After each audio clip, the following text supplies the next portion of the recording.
안녕하세요. 백두산 금융연구소의 백두산입니다. 3월 16일 목요일 오후 5시 10분입니다. CS은행 악재로 인해서 세계 증시가 흔들흔들하고 있긴 합니다. 그렇지만 악재의 사이즈에 비하면은 비교적 잘 버티고 있다라는 느낌도 있습니다. 대표적으로 잘 버티는 친구가 여기에 있는 나스닥입니다. 미국 증시, 그중에서도 특히 나스닥, 그중에 특히 IT 빅테크는 잘 버티고 있어요. 마치 이번 사건을 은행이 망하건 말건 나는 간다라고 이렇게 보고 있는 것 같아요. 왜? 긴축 우려가 완화된다. 은행이 망하니까 긴축을 할 수 없다. 이건 호재다라고 좀 해석을 해서 이렇게 지금 나스닥이 좀 강한 것 같긴 한데, 솔직히 아침에도 말씀드렸지만 이거는 조금 좀 이상한 논리인 것 같다라는 생각이긴 합니다. 그렇지만 일단은 뭐 이렇게 나스닥이 강하죠. 근데 뭐 그래봐야 오늘 뭐 강하고 어쩌고 해봐야 아직까지 뭐 특별한 의미 있는 시장의 변화는 좀 나타나고 있지는 않습니다. 이미 나스닥이고 S&P고 뭐고 하는 일단은 이미 다 하락 추세 중이고요. 이렇게 일부는 이미 어제 CS은행 나오기 전부터 이미 하락 추세가 좀 이렇게 강화되기도 했었고요. 이렇게 오늘 뭐 딱히 뭐 무슨 일이 CS가 터졌다고 해서 딱히 뭐 특별히 뭐가 달라진 건 없습니다. 그냥 뭐 그대로 지금 추세대로 가고 있다라고 생각하시면 될 것 같아요. 그 와중에 이제 오늘 이제 조금 좀 자세히 보셔야 되는 부분은 어느 부분이냐면은 나스닥. 나스닥은 이렇게 하락 추세 중인데 이 하락 추세의 상단 부분에 오늘 거의 터치했거든요. 그래서 여기서 어떻게 하는지 잘 봐야 됩니다. 여기서 얘가 돌파를 할지 아니면 다시 박스권 안으로 들어갈지 이런 부분 잘 보시면 되고요. 그리고 또 하나 잘 보셔야 되는 건 중국 증시 상해종합이 박스권 움직이다가 박스 하단으로 오늘 터치했습니다. 박스 하단을 이제 앞으로 붕괴시킬 건지 아니면 지지하고 또 박스로 갈 건지 이거 여부 정도를 주목하시면 됩니다. 아직까지는 세계 증시에 뭐 특별히 뭐 의미 있는 그런 움직임이 나타나는 건 없습니다. 뭐 하나 참 지금 제가 생각하는 좀 의미 있는 신호 중에 하나는 이 국제 유가입니다. 국제 유가 좀 잘 보시긴 하셔야 돼요. 국제 유가는 어젯밤인가 이제 추세를 붕괴시켰거든요. 이 자리가 전저점인데 전저점을 보시면 지금 붕괴시키면서 레벨 다운이 되어 있기 때문에 이렇게 그렇기 때문에 이런 거는 조금 좀 의미가 있을 수 있습니다. 그러나 일단 뭐 그죠? 전반적으로 다들 잘 버티고 있습니다. 그리고 뭔가 금융시장 전반적인 분위기로 보면 이제서야 좀 이렇게 하락 전환하는가? 뭐 이런 생각을 하게 하는 그 정도입니다. 그러니까 뭔가 이 이슈들은 빵빵 터지고 있는데요. 금융시장의 반응이 뭐 생각보다 좀 답답한 느낌도 있고 좀 그렇긴 합니다. 말씀드렸다시피 아직까지는 이 사태의 뭐 초창기 뭐 어떤 만약에 이제 위기가 커진다면은 지금 같은 경우는 어떤 그 위기의 시작 단계일 수 있다는 거죠. 이게 앞으로 뭐 싹이 피고 뭐 나무가 자라고 이렇게 되려면은 수확을 하고 이러려면은 좀 더 시간이 걸릴 것 같긴 합니다.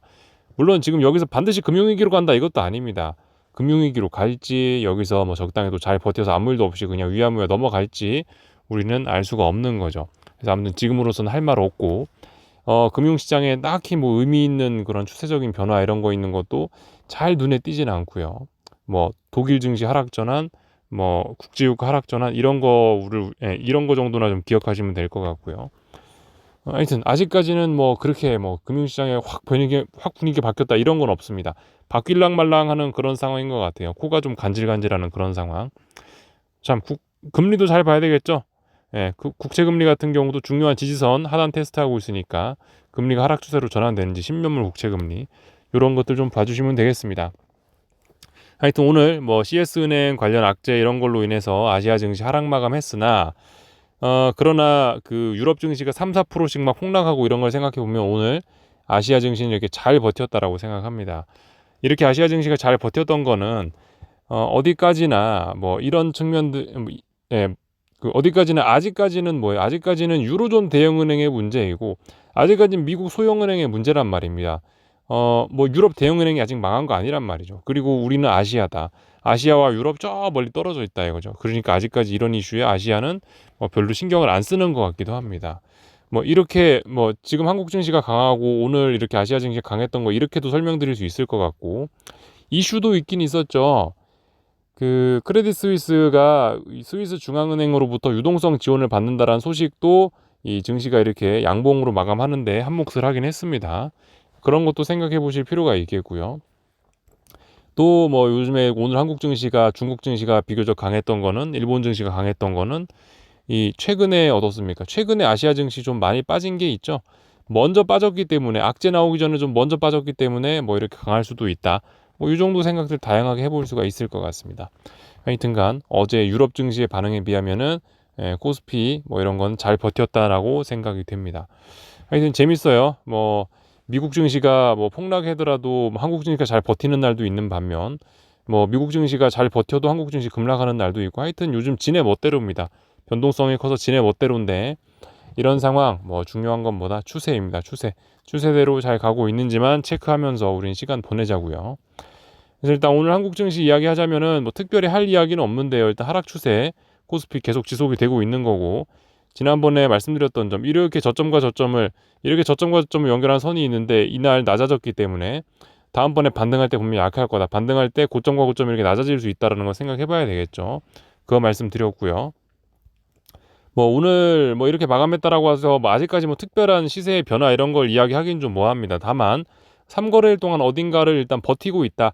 이런 정도 생각을 해볼 수 있습니다. 일단 잘 죽지는 않네. 여기 어딘가가 약한 지지선이 있긴 있나 보다. 이 정도 생각할 수는 있는데요. 그렇다라고 해서 오늘 나온 이 양봉을 갖고 위쪽으로 베팅한다. 이건 있을 수 없는 일인 것 같습니다. 이건 아직까지 하락 중에 그 잠시 하락이 쉬어가는 그 정도의 의미밖에 없습니다. 하여튼 하락 추세 계속 유지가 되고 있다라는 점 볼 수가 있겠고요. 코스닥은 계속 애매한 구간 안에서 놀고 있습니다. 그죠? 1100이란 자리와 요 위쪽에 있는 저항, 요 사이에서 박스 이런 상황입니다. 근데 일단 반등시 매도 전략 할 수 있겠죠. 어딘가 기준을 잡아서요. 기준 잡으려면 여기 지난 4거래일 동안 어딘가 못 넘었으니까 이 자리를 기준으로 할 수도 있을 거고요. 이 자리를 기준으로 할 수도 있을 거고 그렇습니다. 아직은 지금 이제 큰 상승 중에 눌림일 수 있습니다. 아직까지는요. 눌림으로 보는 게 맞긴 맞는데요. 근데 아래쪽으로 볼 수 있는 근거도 충분히 있긴 있다라는 거 계속 말씀드리고 중요한 자리는 1110 정도 붕괴시켜야 이제 이게 하락으로 추세가 전환이 된다라는 이야기 좀 드려봤습니다. 뭐 나머지 특별한 거 없는 것 같습니다. 그냥 전반적으로 다 일단 뭐 추세의 변화는 없다라는 거. 한국 변동성 지수들도 뭐 보시다시피 중요한 자리를 돌파 한 장 하고 나서 그 자리 일단 쉬는 정도의 모습, 어느 정도 뭐 조정이 있는 모습, 뭐 그 정도 모습입니다. 아직 이 위쪽으로 올라가고 있는 추세에는 변함이 없다. 아직 상승 중 그 조정이다. 변동성 지수가요. 이 정도로 그냥 가볍게 보시면 될 것 같습니다. 환율도 이제 뭐 눈치 보고 있는 것 같습니다. 그죠? 이걸로 보면 안 되고 환율은 일단 이걸로 보겠습니다. 환율도 박스권에 머물러 있다. 이렇게 보실 수가 있겠습니다. 환율도요. 그죠? 네. 그래서 뭐 여기에 대해서 딱히 할 말은 없다. 하여튼 이 아래쪽에 오면은 달러를 좀 매수해 볼 수 있고 뭐 그 정도 할 수 있다. 가운데 와서 지금 할 말이 없다. 이 정도 말씀드리면 될 것 같아요. 그래서 아직까지는 뭐 특별한 일이 없습니다. 아시아장은 뭐 그래서 제가 특별히 드릴 이야기가 없어요. 이제 중요한 거는 오늘 밤이죠. 뭐 사실 오늘 밤에 뭐 엄청난 뭐가 있다라는 거를 지금 말씀을 드리는 건 아닌데요. 하여튼 계속해서 지금 은행의 부도와 은행의 연쇄 부도 이런 이슈가 계속 터지고 있기 때문에 이 이슈를 우리가 계속해서 좀 주목해 봐야 됐고요. 네. 계속해서 그런 이슈에 좀 주목해야 되겠고요. 일단 지금까지 진행 상황은 뭐다? CS가 약간 좀 이 망할랑 말랑 했는데 스위스 중앙은행에서 유동성을 공급해서 일단은 급한 불을 또 넘기는 듯한 모습입니다. 이런 것들 덕분에 오늘 아시아 증시 강한 것도 있다고요. 그리고 이런 것들 덕분에 지금 이 해외 선물 시장 보시면은 미국 이 선물 시장이 비교적 강한 거, 독일 증시가 지금 반등하고 있는 거, 이런 영향이 있을 수 있습니다. 크레딧 스위스가 긴급 자금 지원 받는다는 소식이 지금 영향을 미치고 있을 수 있어요. 그리고 기술적인 측면에서 보면은 어제 급락했던 유럽 증시의 되돌림 이 정도로 볼 수도 있을 거고요. 하여튼 뭐 그런 상황도 진행 중이다. 그래서 그런 것들 잘 보셔야 된다는 게 가장 중요한 거고. 그리고 오늘 그 사실 뭐 이게 사실 평상시에는 좀 별로 안 중요했을 수도 있을 것 같긴 한데 22 통화정책회의가 오늘 밤에 있거든요. 이거는 어제 CS 위기가 있었기 때문에 우리가 좀 주목할 필요가 있긴 할 것 같아요. 지금은 일단 어제까지만 해도 22도 50bp 인상을 할 것이다라는 컨센서스가 결정적이었는데 굉장히 50bp 인상 확률이 높았는데 어제 갑자기 이제 유로존에 있는 은행에서 지금 위기가 터졌다고 하니까 ECB에서 과연 50bp를 인상할 수 있을까를 우리는 잘 보면 됩니다. 이번에 긴축 속도가 다소 둔화될 가능성도 있긴 있어요. 만약에 여기서 25bp나 혹은 동결한다. 어떻게 되겠어요? 그러면 당장 생각할 수 있는 거 달러 강세 생각할 수 있습니다. 지금 어쨌든 미국과 지금 달러가 계속해서 약한 이유는 뭐냐면은 미국의 긴축 속도가 약간 둔화되려고 하는데 유로존은 계속해서 속도를 내고 있단 말이죠. 그러니까 요즘 달러가 약한 건데 만약에 이 CS 이슈로 인해서 오늘 22 통화정책회의에서 유로존이 다소 비둘기파적으로 25나 아니면 동결까지 해버린다면은 달러 강세 또 그리고 그로 인한 그 후속적인 충격도 좀 생각을 해봐야 됩니다. 차라리 지금 상황에서는 50bp 인상이 예상인데요. 50을 그대로 올려주는 게 오히려 시장에는 호재일지 모르겠습니다. 단기적인 측면에서는 50bp 올리면 긴축 우려랍시고 또 시장이 또 들썩들썩 할 가능성도 있긴 합니다만은 조금 먼 관점으로 봤을 때 인플레와의 싸움을 고려한 그런 걸 봤을 때는 지금 50bp 올리는 게 오히려 중장기적인 측면에서는 좀 도움이 될 수 있다라는 거. 왜냐? 50bp를 22가 올릴 만큼 지금 경제 상황을 자신 있게 보는 거니까 이런 건 중장기적으로는 좀 더 도움이 될 수도 있다고요. 오히려 지금 상황에서는 금리 동결하거나 25bp만 인상하는 게 큰 악재로 인식될 가능성이 있습니다. 그러니까 지금 관점의 변화 이런 거 좀 잘 생각해 봐야 돼요. 이 혼란스러워 하시면 안 됩니다. 기존에는 평상시에는 은행이 망하기 전에는 50bp 올린다고 하다 25bp 올린다고 그러면 호재였잖아요. 근데 지금은 은행이 망하고 있는 상황이기 때문에 경기 침체 우려가 있는 상황이기 때문에 50이 아니고 오히려 적게 올려버리면 동결이나 적게 올려버리면은 시장은 발작도 할 수 있다라는 거. 좀 관점을 좀 다양하게 좀 관점을 그 옛날같이 지금 보시면 좀 안 될 수 있습니다. 은행 이슈가 진행되고 있기 때문에 그런 점들 좀 생각을 해보셔야 될 것 같아요. 그래서 ECB는 과연 어떤 쪽으로 결정을 할까요? 뭐 저도 알 수는 없습니다. 하여튼 FOMC 회의가 3월 22일인가로 저는 알고 있는데 ECB 통화정책회의가 일단 오늘 밤에 있습니다. 오늘 밤에 ECB 통화정책회의는 여러 가지로 좀 중요한 측면이 있긴 있을 거예요. FOMC 회의 앞선 회의이기 때문에 사실 유로존과 이 FOMC 미국 같은 경우는 통화 정책의 어떤 스탠스가 비스무리하게 가는 경우가 많긴 많거든요.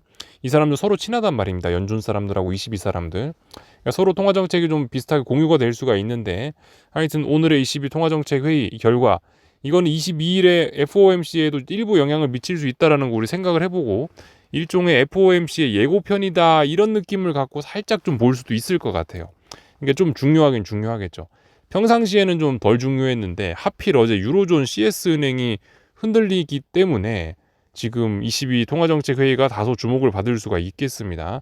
그래서 어떻게 뭐라고 이야기하는지 좀 잘 들어볼 필요가 있습니다. 50bp 인상하면 차라리 차라리 이게 나은 선택일 수 있다. 물론 긴축 우려 때문에 이것도 시장 흔들릴 수 있지만 그나마 이게 지금은 더 나은 선택일 수 있다. 지금 동결하거나 25bp 올리는 등 긴축 속도가 줄어들면 오히려 더 시장은 불안해할 수도 있다라는 가능성 열어두셔야 될 것 같습니다. 그런 점들 좀 보시고요. 나머지는 다 이야기해드린 것 같습니다. 특별히 드릴 이야기는 없네요. 지금 기술적으로 보면 다들 어떤 그 추세는 가만히 있고요. 추세는 가만히 있고 추세 안에서 움직이고 있어서 딱히 다른 드릴 이야기는 없습니다. 그런 이야기는 이미 아침에 다 드리기도 했고 해서 여기쯤에서 마치겠습니다. 궁금한 거 리플 남겨주시고 내일 아침에 뵙도록 하겠습니다. 여기서 마치겠습니다.